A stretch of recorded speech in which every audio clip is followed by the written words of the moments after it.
नमस्कार Jnanpith YouTube channel को मुझे आपको स्वागत करुँची आपणकर 10th एग्जाम जो एमसीक्यू आसूँ आम देखिए आज सोशल साइंस 50 मार्क एमसीक्यू आम प्रैक्टिस करिया हिस्ट्री आमर प्रथम विषय भारतीय जातीय आंदोलन में गांधी आविर्भाव से 50टा प्रश्न देखा एवं प्रैक्टिस करिया एपरी भाव में आम सीरीज आसो हिस्ट्री तापर जियोग्राफी आसो पॉलिटिकल साइंस इकोनॉमिक्स ओडिया आपड़ देखिपारे निहाती आपंकर 100% रिजल्ट हम आम जब आम एमसीक्यू प्रैक्टिस करेंगे यही एमसीक्यू ही परीक्षा आसो आपड़ जब पाठटे बुझीपारे जो परीक्षा पढ़ू आप परीक्षा लिखिपारे जब देखिए प्रथम विषय अच्छी जो प्रथम पाठ आमर भारतीय जातीय आंदोलन गांधी जुग प्रथम पाठ अच्छी भारतीय जातीय आंदोलन गांधी आविर्भाव गांधी केवे भारतीय जातीय कांग्रेस जोगदे केवे भारतीय जातीय आंदोलन जोग देते महात्मा गांधी प्रथम जातीय आंदोलन कौन यहपरी भाव में बहुत सारा प्रश्न आप मन को आसी यार एमसीक्यू माध्यम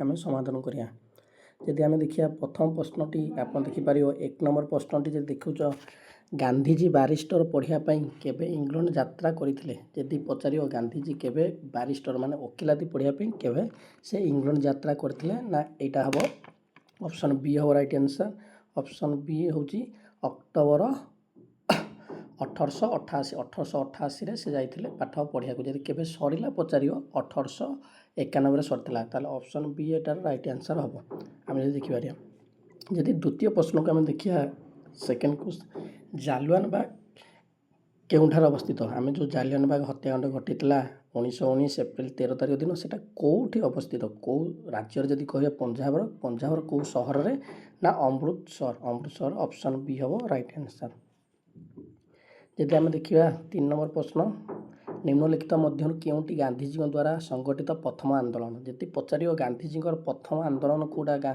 थिला भारत में ताला चंपारण आंदोलन जदि गण आंदोलन पचार सारे असहयोग आंदोलन है दुई पार प्रथम आंदोलन हो चंपारण गण आंदोलन असहयोग से आप पचार गांधीजी केउटी गांधीजी प्रथम संगठित आंदोलन तार ऑप्शन सी हम राइट आंसर चंपारण आंदोलन हम आम जो देखिए 4 नंबर प्रश्न देखिए भारत छाड़ आंदोलन क्यों कार्यक्रम ग्रहण कर भारत छाड़ आंदोलन रे एटा हूँ से प्रथम विषय नुह है खाली देती मैं भारत छाड़ आंदोलन क्यों कार्यक्रम ग्रहण कर कागज नोट ग्रहण कर तार देखिए आम 12 नंबर 1906 सेप्टेम्बर 11 दक्षिण आफ्रिकार जोहान्सबर्ग एम्पायर थिएटर ठारे किए इंग्रेज मानकर कला आईन को दृढ़ विरोध करते जड़े जाते तो आमर दक्षिण आफ्रिका जी जाते दादा अब्दुल्ला केस लड़ाई सी हूँ किए गांधीजी ताले सी ही विरोध करते महात्मा गांधी ऑप्शन ए हम राइट आंसर आम 13 नंबर देखा गांधीजी को किए महात्मा आख्यापन गांधीजी जो थे मोहनदास करमचंद गांधी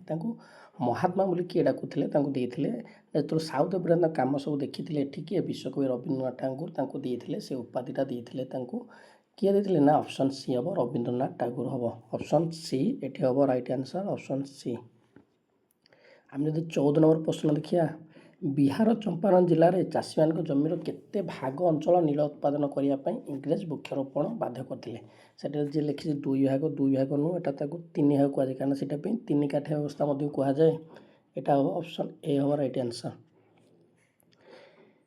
चाषी मानकर समस्यार अनुध्यान 1917 एप्रिल गांधीजी क्योंठार पहुँची देख एठी आउ कहनी चंपारण से चंपारण को ग्राम सार मोतीहारी हूँ जिलार ना हूँ मोतीहारी यहाँ कौटी जाऊँगी ना बिहार ताले आम ये डायरेक्ट देदेची मोतीहारी ठार पहुँची ताले ऑप्शन आप कहने सर चंपारण लिखिना तो मोतीहारी मारे ऑप्शन डी हम राइट आंसर गांधीजी दक्षिण आफ्रिकार क्यों संवादपत्र प्रकाश करते गांधीजी जो दक्षिण आफ्रिका थे कौ संवादपत्र बाहर करते ना गांधीजी जो दक्षिण आफ्रिकार थे इंडियन ओपिनियन नामक एक संवादपत्र प्रकाश करते ऑप्शन बी हम राइट आंसर केउठारे दुर्भिक्ष जोगु शस्य उत्पादन बाधाप्राप्त होगा सत्वे इंग्रेज कर्मचारी मैंने चाषी मानक संपूर्ण राजस्व भरण करने बाध्य करते सारे 1917 हूँ चंपारण 1918 हूँ खेड़ा ताला खेड़ा आंदोलन ऑप्शन डी हम राइट आंसर चाषी मानकर समस्यार अनुधान 1917 पुणी थे से प्रश्नटी देती आमर कौन हम से कहते मोतीहारी चाषी मान समस्या मोतीहारी ही जाते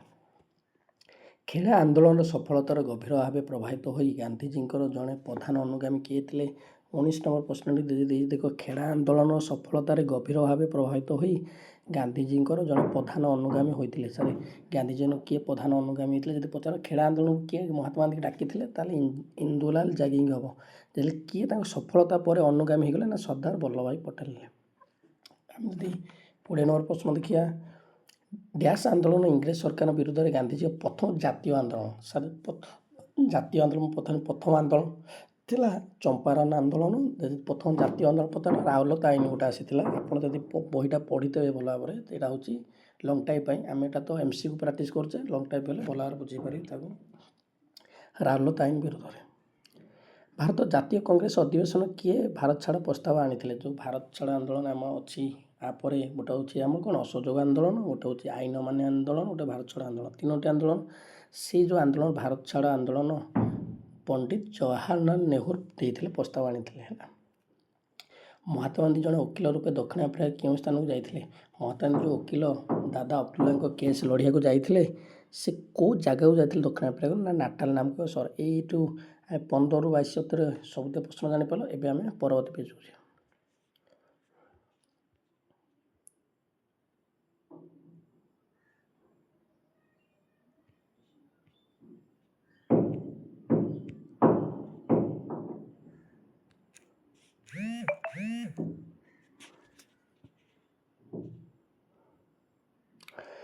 ଇଣ୍ଡିଆନ୍ ଓପିନିଅନ୍ ସମ୍ବାଦପତ୍ର କିଏ ପ୍ରକାଶ କରେ? ପୁଣି ସେଇଟା ପଚାରିଛି ଇଣ୍ଡିଆନ୍, ହେଠି ପଚାରିଥିଲା ମହାତ୍ମା ଗାନ୍ଧୀ କେଉଁ ସମ୍ବାଦପତ୍ର ପ୍ରକାଶ କରିଥିଲେ? Indian opinion. ଏଠି ଉଲ୍ଟେଇ ଦେଇଛି ପ୍ରଶ୍ନଟା, ଇଣ୍ଡିଆନ୍ ଓପିନିଅନ୍ କିଏ ପ୍ରକାଶ କରିଛନ୍ତି? ସେ ମହାତ୍ମା ଗାନ୍ଧୀ।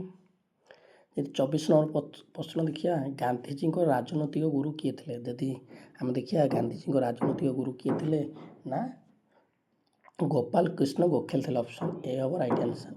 କାହିଁକି ଗାନ୍ଧିଜୀ ଇଣ୍ଡିଆନ୍ ଓପିନିଅନ୍ ନାମକ ଏକ ସମ୍ବାଦ ପ୍ରକାଶ କଲେ? କାହିଁକି ପ୍ରକାଶ କରିଥିଲେ? ଦକ୍ଷିଣ ଆଫ୍ରିକାରେ କାହିଁକି ପ୍ରକାଶ କରିଥିଲେ? ନା ଦକ୍ଷିଣ ଆଫ୍ରିକାର ଯେଉଁ ଶ୍ଵେତାଙ୍ଗମାନଙ୍କର ଅତ୍ୟାଚାର ସମ୍ବନ୍ଧରେ ଏଠି ଲେଖିବା ପାଇଁ, କିଛି ସେମାନେ ଆମ ପ୍ରତି ଅତ୍ୟାଚାର କରୁଥିଲେ, ସେଥିପାଇଁ। 26 ନମ୍ବର ପ୍ରଶ୍ନଟା, କେଉଁ ଦିନ ରାଉରକେଲା ଆଇନ ବିରୋଧରେ ଦେଶବ୍ୟାପୀ ହରତାଳ ପାଳନ ହେଲା? କେଉଁ ଦିନ ଦେଶବ୍ୟାପୀ ହରତାଳ ପାଳନ ହୋଇଥିଲା? ସାର୍ 1919 ଏପ୍ରିଲ 6 ତାରିଖ ଦିନ ଦେଶବ୍ୟାପୀ ହରତାଳ ପାଳନ କରାଯାଇଥିଲା। ଖେଡ଼ା ଆନ୍ଦୋଳନରେ ମୁଁ କହିଥିଲି, ଖେଡ଼ା ଆନ୍ଦୋଳନରେ ସଫଳତା ଏଇଟା ପୁଣି ଆଉ ଥରେ ଦେଇଛି। ଖେଡ଼ା ଆନ୍ଦୋଳନରେ କିଏ ପ୍ରଭାବିତ ହୋଇଥିଲେ? ନା ସର୍ଦ୍ଦାର ପଟେଲ, ସର୍ଦ୍ଦାର ବଲ୍ଲଭଭାଇ ପଟେଲ। ଏଠି ହେଲା 23ରୁ 27, 23ରୁ 27ରେ ସବୁ ବୁଝିପାରିଲ MCQ। ଏବେ ଆମେ ନେକ୍ସଟ ପେଜ୍ ଯିବା।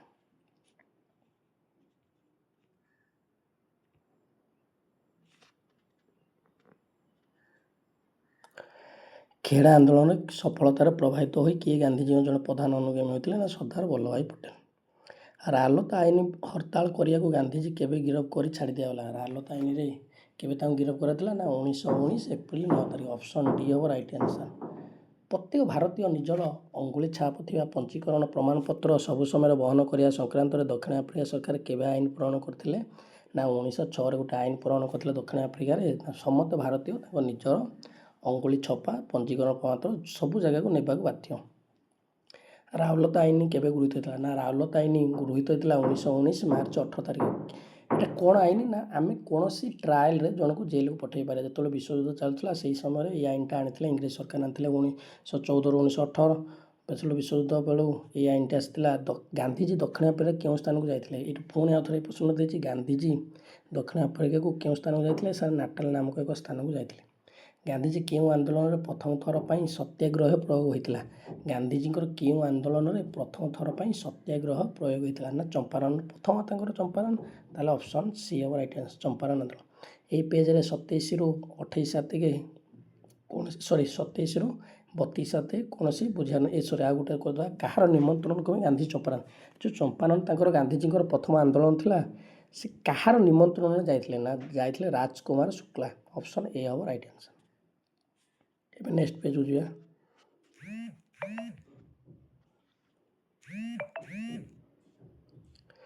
ଜାଲିଆନବାଗ ହତ୍ୟାକାଣ୍ଡ କେବେ ସଂଗଠିତ ହୋଇଥିଲା? ଯେଉଁ ଜାଲିଆନବାଗ ହତ୍ୟାକାଣ୍ଡ ସଂଗଠିତ ହୋଇଥିଲା 1919 ଏପ୍ରିଲ 13 ତାରିଖ। ସେଠି ଗୋଟେ ମାତ୍ର ପ୍ରବେଶ ଦ୍ୱାର ଥିଲା। ଆମେ ଯଦି ଥିଓରି ପଢ଼ିଲା ବେଳକୁ ମୁଁ ଆଉ ଥରେ ଡିଟେଲ୍ସ ବୁଝେଇଦେବି। ମହାତ୍ମା ଗାନ୍ଧୀ ଦକ୍ଷିଣ ଆଫ୍ରିକାକୁ କେବେ ଭାରତକୁ ପ୍ରତ୍ୟାଗତ? ମହାତ୍ମା ଗାନ୍ଧୀ ଯେଉଁଦିନ ଭାରତକୁ ଆସିଥିଲେ, ସେଇଟା ପ୍ରବାସୀ ଭାରତୀୟ ଦିବସ ପ୍ରତିବର୍ଷ ପାଳନ ହେଉଛି NRA ଡେ ଭାବେ 1915 ଜାନୁଆରୀ 9 ତାରିଖ ଦିନ। ଅପସନ୍ ଡି ହେବ ରାଇଟ୍ ଆନ୍ସର୍। କାହାର ସମ୍ପାଦନରେ ନବଜୀବନ ୟଙ୍ଗ ଇଣ୍ଡିଆ ନାମକ ଦୁଇଟି ପତ୍ରିକା ପ୍ରକାଶ ପାଇଥିଲା? ସାର୍ ସମ୍ପାଦନ ନବଜୀବନ ଆଉ ୟଙ୍ଗ ଇଣ୍ଡିଆ ହେଉଛନ୍ତି ମହାତ୍ମା ଗାନ୍ଧୀ।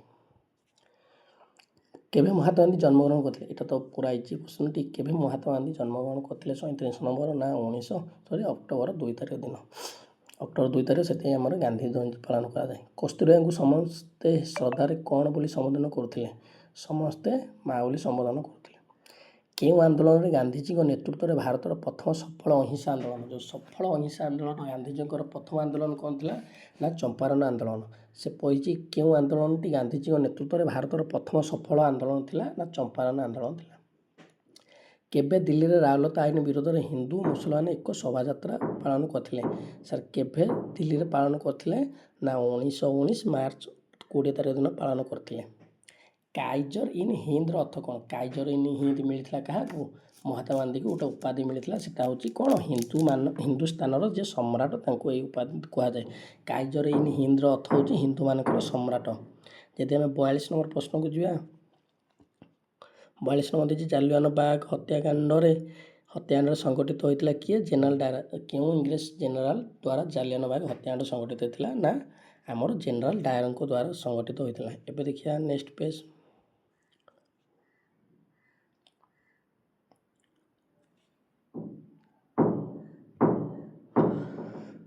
ଗାନ୍ଧିଜୀଙ୍କ ଗଣ ଆଇନ ଅମାନ୍ୟ ଆନ୍ଦୋଳନ ହିଂସାତ୍ମକ ଦିଗରେ ଗତି କରିବାର ଆଶଙ୍କା କରି କିଏ ଗାନ୍ଧିଜୀଙ୍କୁ ବିରୋଧ କରିଥିଲେ?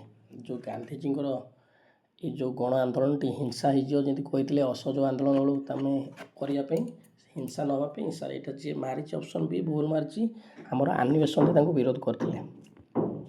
ଅହମ୍ମଦାବାଦ ଲୁଗା କାରଖାନା ଆନ୍ଦୋଳନ ଗାନ୍ଧିଜୀଙ୍କ ସତ୍ୟାଗ୍ରହ ଫଳରେ ମାଲକାନମାନେ ମଜୁରୀକୁ କେତେ ଭାଗ ବୃଦ୍ଧି କରିବା ପାଇଁ ସମ୍ମତି ଦେଲେ? ନା 35 ଭାଗ। ଜାଲିଆନାବାଗ ହତ୍ୟାକାଣ୍ଡ ପରେ ଗାନ୍ଧିଜୀ କେଉଁ ଉପାଧି ତ୍ୟାଗ କରିଥିଲେ? ମୁଁ ଏଇନେ କହିଥିଲି କାଇଜର ଇନ୍ ହିନ୍ଦର ଅର୍ଥ କ'ଣ? ନା ହିନ୍ଦୁମାନଙ୍କର ସମ୍ରାଟ। ସେଇ ଉପାଧିଟା କାହାକୁ ମିଳିଥିଲା? ନା ଗାନ୍ଧିଜୀକୁ ମିଳିଥିଲା। ସେଥିପାଇଁ ଗାନ୍ଧିଜୀ କେଉଁ ଉପାଧି ତ୍ୟାଗ କରିଥିଲେ? ଯେତେ ବୁଲେଇ ପଚାରିଲେ ବି ଉତ୍ତର ଗୋଟିଏ। ତାହେଲେ ଆମେ କ'ଣ କରିବା? କାଇଜର ଇନ୍ ହିନ୍ଦ ତ ଫେରାଇଥିଲେ ସିଏ ନା। ଏବେ 46 ନମ୍ବର ପ୍ରଶ୍ନ ଦେଖିବା। କେତେ ମସିହାରେ ଗାନ୍ଧିଜୀ କସ୍ତୁରବାଙ୍କୁ ବିବାହ କରିଥିଲେ? କେତେ ମସିହାରେ ବିବାହ କରିଥିଲେ? ନା 1982 ମସିହାରେ ବିବାହ କରିଥିଲେ। କେବେ?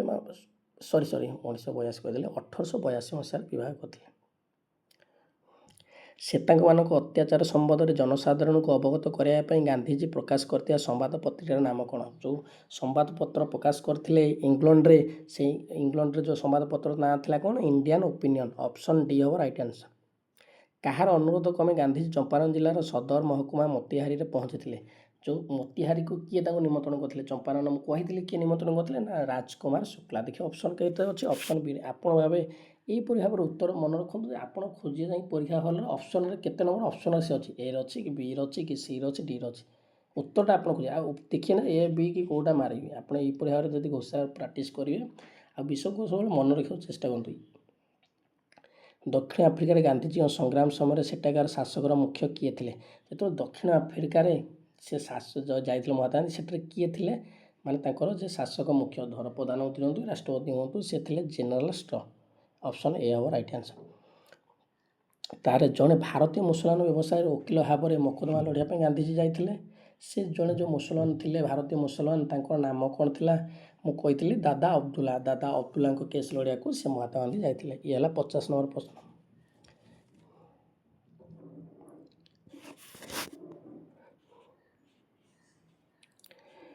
ଉଣେଇଶହ 1869 ଖ୍ରୀଷ୍ଟାବ୍ଦ ଅକ୍ଟୋବର 2 ତାରିଖ କିଏ ଜନ୍ମଗ୍ରହଣ କରିଥିଲେ? ଆମେ ଜାଣିଛେ ଅକ୍ଟୋବର 2 ତାରିଖ ଗାନ୍ଧୀ ଜୟନ୍ତୀ, ସେଥିପାଇଁ ଏ ପ୍ରଶ୍ନର କିଛି ଭ୍ୟାଲୁ ନାହିଁ। ଦକ୍ଷିଣ ଆଫ୍ରିକାରେ ଗାନ୍ଧିଜୀଙ୍କର ମହାନ ନୀତି ଯୋଗୁଁ କିଏ ତାଙ୍କୁ ମହାତ୍ମା ଆଖ୍ୟା ଦେଇଥିଲେ? ମୁଁ ଆଗରୁ ମଧ୍ୟ କହିଛି, ଖାଲି ବୁଲେଇ ବଙ୍କେଇ ପ୍ରଶ୍ନ ପ୍ରାକ୍ଟିସ୍ ପାଇଁ ସେ ଦେଇଛି, ନହେଲେ ଏଇ ବିଷୟରୁ 5-10ଟି ପ୍ରଶ୍ନ ହେବ। ତାକୁ କେବଳ ସେ ବୁଲେଇକି ଏପଟ ସେପଟ କରି 60-70ଟି ପ୍ରଶ୍ନ କରିଛି। ଦକ୍ଷିଣ ଆଫ୍ରିକାରେ ଗାନ୍ଧିଜୀଙ୍କର ମହାନ ନୀତି ଯୋଗୁଁ କିଏ ତାଙ୍କୁ ମହାତ୍ମା ଆଖ୍ୟା ଦେଇଥିଲେ? ନା ରବୀନ୍ଦ୍ରନାଥ ଟାଗୋର ଦେଇଥିଲେ ତାଙ୍କୁ ଆଖ୍ୟା। ଫ୍ଲେଗ୍ ବୋନସ୍ ପ୍ରତ୍ୟାହାର କରିଦେବାରୁ ଶ୍ରମିକ ଓ ମାଲିକମାନଙ୍କ ମଧ୍ୟରେ କ'ଣ ହେଇଥିଲା?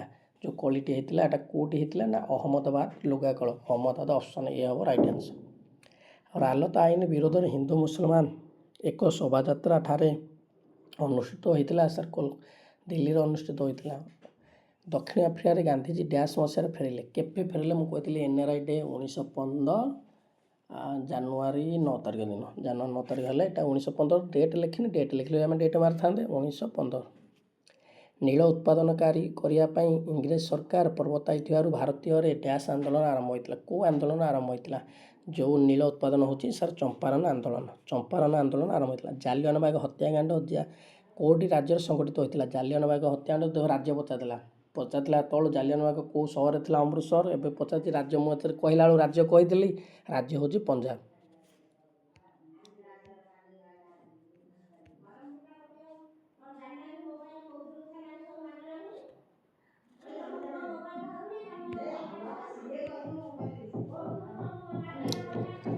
ମହାତ୍ମା ଗାନ୍ଧୀ ଡ୍ୟାସ୍ ଠାରେ ଜନ୍ମଗ୍ରହଣ କରିଥିଲେ? ପୋରବନ୍ଦର ହେଉଛି ଆମର ଅହମ୍ମଦାବାଦର ପୋରବନ୍ଦରରେ ଜନ୍ମ। ଜଣେ ଭାରତୀୟ ମୁସଲମାନ ବ୍ୟବସାୟୀ ଓକିଲ ରୂପେ ଏକ ମକଦ୍ଦମା ଲଢ଼ିବା ପାଇଁ ଗାନ୍ଧୀଜୀ ଦକ୍ଷିଣ ଆଫ୍ରିକା ଯାଇଥିଲେ। ସିଏ କେବେ ଯାଇଥିଲେ? କାହାର? ସେ ଦେଖ ଯିଏ ମାରିଛି ବହିରେ ମହମ୍ମଦ ଅଲି ମାରିଛି। ନାଇଁ ମହମ୍ମଦ ଅଲି ଇଏ ତ ହେବନି, ଆମର ହେବ ଦାଦା ଅବଦୁଲ୍ଲାଙ୍କ କେସ୍ ଲଢ଼ିବାକୁ ଯାଇଥିଲେ। ଡ୍ୟାସ୍ ମସିହାରେ ଗାନ୍ଧୀଜୀ ପ୍ରଥମ ଥର ପାଇଁ ସତ୍ୟାଗ୍ରହ ନାମକ ଅସ୍ତ୍ର ଦକ୍ଷିଣ ଆଫ୍ରିକାରେ ପ୍ରଚଳନ କରିଥିଲେ। ଦକ୍ଷିଣ ଆଫ୍ରିକାରେ ସତ୍ୟାଗ୍ରହର ଅର୍ଥ ଯେତେବେଳେ 1906ରେ ଯେଉଁ ଗୋଟେ ଆଇନ ଆସିଗଲା, ସବୁ ଭାରତୀୟ ତାଙ୍କର ଆଙ୍ଗୁଳି ଛାପ ନେଇକି ଯିବାକୁ ବାଧ୍ୟ, ସେଇ ମସିହାରେ ଇଏ କରିଥିଲେ 1906ରେ। ଗାନ୍ଧୀଜୀଙ୍କୁ ସତ୍ୟାଗ୍ରହକୁ ବିରୋଧ କରିନଥିଲେ କେଉଁମାନେ? ଡ୍ୟାସ୍ ସତ୍ୟାଗ୍ରହକୁ ବିରୋଧ କରିନଥିଲେ? Sir Subhash Chandra Bose, JB. କୃପଲାନି, ଏଇଟା ଟିକେ ଡାଉଟ୍ର ମୋର ଅଛି। ସରକାରୀ ହିସାବରେ ମୁଁ କାହିଁ ଭୁଲ କହିବି, ସେଥିପାଇଁ ଯେଉଁଟା ଡାଉଟ୍ ଅଛି ଟିକେ ମୁଁ ଗୋଟେ ପ୍ରଶ୍ନ। ସରକାରୀ ହିସାବରେ ଅନୁଯାୟୀ ଜାଲିଆନାବାଗ ହତ୍ୟାକାଣ୍ଡରେ ଡ୍ୟାସ୍ ଜଣ ମୃତ୍ୟୁବରଣ କରିଥିଲେ ନା 379 ଜଣ ମୃତ୍ୟୁବରଣ କରିଥିଲେ? ନବଜୀବନ ପତ୍ରିକା କିଏ ପ୍ରକାଶ କରିଥିଲେ? ମହାତ୍ମା ଗାନ୍ଧୀ ପ୍ରକାଶ କରିଥିଲେ ନବଜୀବନ ପତ୍ରିକା। ଡ୍ୟାସ୍ ଆନ୍ଦୋଳନ ପ୍ରଥମେ ସଂଗଠିତ ଆନ୍ଦୋଳନ? ଆମେ କେତେ ଥର ବାରମ୍ବାର ଏ ପ୍ରଶ୍ନଟା 10 ଥର ଆଇଲାଣି, 15 ଥର ଆଇଲାଣି। ଆମେ ଜାଣିଛେ କେଉଁ ଆନ୍ଦୋଳନ ସଂଗଠିତ ହୋଇଥିଲା ନା ଚମ୍ପାରନ ଆନ୍ଦୋଳନ ସଂଗଠିତ ହୋଇଥିଲା। ହେଲା, ନିମ୍ନୋକ୍ତ ବ୍ୟକ୍ତିମାନଙ୍କ ମଧ୍ୟରୁ ଗାନ୍ଧୀଜୀଙ୍କ ସତ୍ୟାଗ୍ରହକୁ ବିରୋଧ କରିଥିଲେ? ଏଇଠି ବାସ୍ ଥିଲେ। ଏ ଯେ ମାରିଛି ସର୍ଦ୍ଦାର ବଲ୍ଲଭଭାଇ ପଟେଲ, ମହାତ୍ମା ଗାନ୍ଧୀ ଜଣେ ପ୍ରଥମ ଅନୁଗାମୀ ଥିଲେ, ମାନେ ଭଲ ଲୋକ ଥିଲେ। ତାଙ୍କର କିଏ ତାଙ୍କୁ ବିରୋଧ କରିଥିଲେ? ଜେ.ବି. କୃପଲାନି କରିଥିଲେ, ମହାଦେବ ଦେଶାଇ କରିଥିଲେ, ସୁରେନ୍ଦ୍ରନାଥ ବାନାର୍ଜୀ କରିଥିଲେ। ଏଇଟା ତ ମୁଁ କହୁଛି ଡାଉଟ୍ ମୋର ଅଛି ଏଇ ପ୍ରଶ୍ନଟି। ଖେଡ଼ା ଆନ୍ଦୋଳନରେ ଡ୍ୟାସ୍ ରାଜ୍ୟରେ ସଂଗଠିତ ହୋଇଥିଲା? ଖେଡ଼ା ଆନ୍ଦୋଳନଟି ଆମର କେଉଁ ରାଜ୍ୟରେ? ନା ଗୁଜୁରାଟର ଅହମ୍ମଦାବାଦର। ଠିକ୍ ଅଛି। ଇଂରେଜ ସରକାରଙ୍କୁ ଡ୍ୟାସ୍କୁ କାଇଜରହିନ୍ଦ ଉପାଧି ଦେଇଥିଲେ? କାହାକୁ କାଇଜରହିନ୍ଦ ଉପାଧି ଦେଇଥିଲେ? କାଇଜରହିନ୍ଦ ଅର୍ଥ ଆମର ହେଉଛି ହିନ୍ଦୁମାନଙ୍କର ସମ୍ରାଟ। ଆମେ ଏଇଟା କାହାକୁ ଦେଇଥିଲେ? ନା ମହାତ୍ମା ଗାନ୍ଧୀକୁ ସେମାନେ ଦେଇଥିଲେ। କୌଣସି ବ୍ୟକ୍ତିର ମହତ୍ ଗୁଣ ପାଇଁ ବା ରାଜ୍ୟସେବା ପାଇଁ ବା ସାମରିକ କ୍ଷେତ୍ରରେ ଅସାଧାରଣ ବୀରତ୍ୱ ପାଇଁ ଇଂରେଜ ସରକାର ଦ୍ୱାରା ପ୍ରଦତ୍ତ ନାଇଟ୍ ପଦ ଉକ୍ତ ବ୍ୟକ୍ତିଙ୍କୁ ଉପାଧି ଘୋଷଣା କରାଯାଇଥିଲା? କାହାକୁ ଦିଆଯାଇଥିଲା? ନାଇଟ୍ ଅର୍ଥ ନାୟକ, ନା ଗ୍ରେଟ୍, ନା ସାର୍କ, ନା କାଇଜର ନାୟକ। ତାପରେ ଖେଡ଼ା ଆନ୍ଦୋଳନ କେବେ ହେଇଥିଲା? ଖେଡ଼ା ଆନ୍ଦୋଳନ ହେଇଥିଲା 1918 ମସିହାରେ।